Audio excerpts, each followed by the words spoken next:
न जाए कि दिल्ली में करब छठ हो।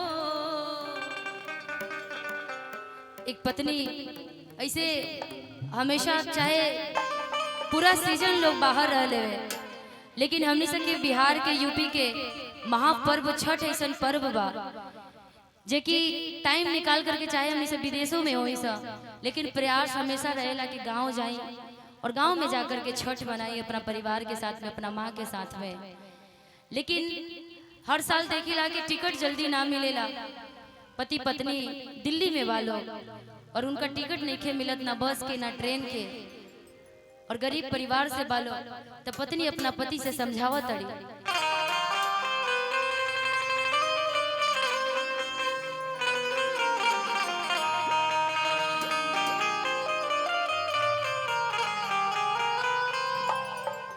कि बड़ा भीड़ जात बा बिहार के ट्रेनवा,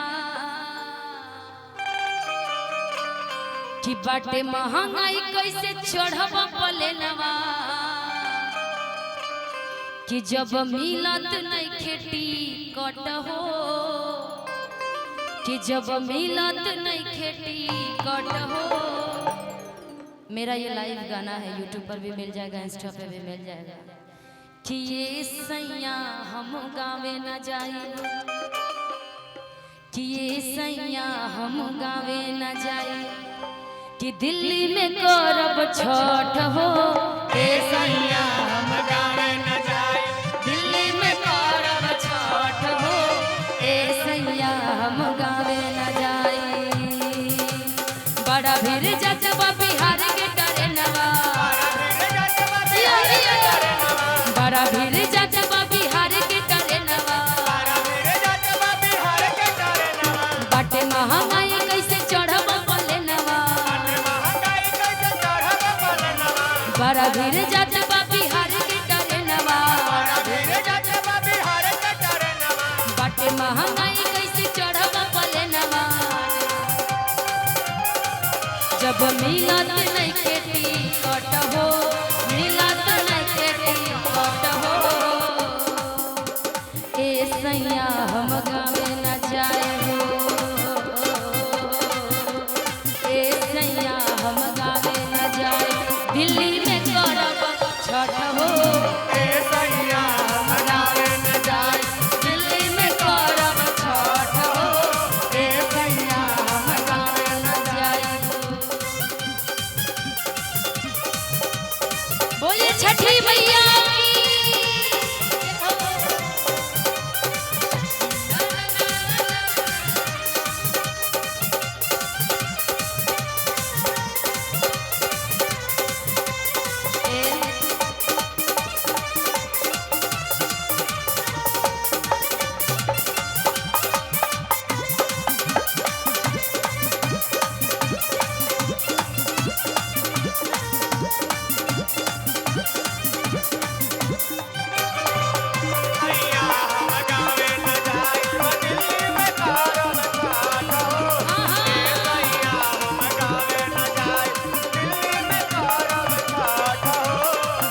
मार्केट से ले ली हो फल फल हरिया,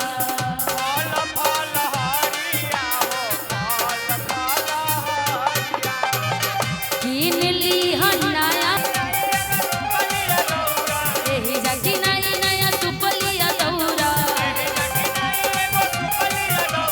पूजा के सामान सारी साथी के चौरा, कर तैयारी झटपट हो, कर तैयारी झटपट हो। कि ये सैया हम गावे न जाइब जाइब जाइब, ए सैया हम गावे न जाइब, दिल्ली में करब छठ हो। ए सैया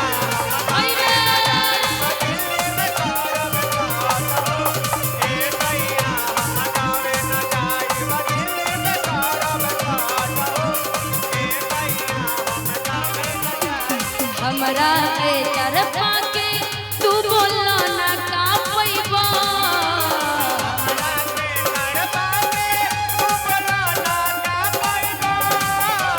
हमरा के तरफा के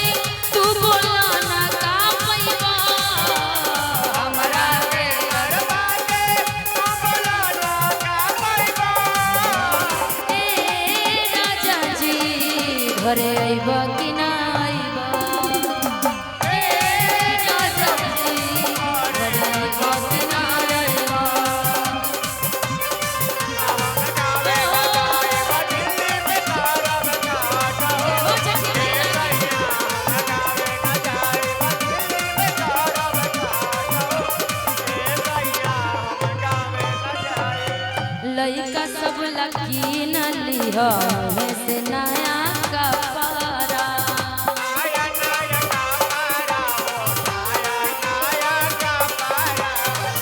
लइका सब लकी न लिहा से नया कपड़ा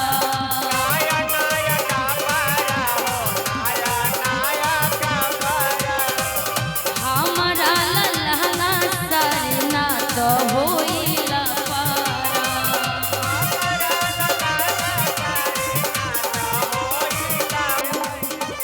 ये सैया मगावे न जाए ये सैया मगावे न जाए दिल्ली में करब छठ हो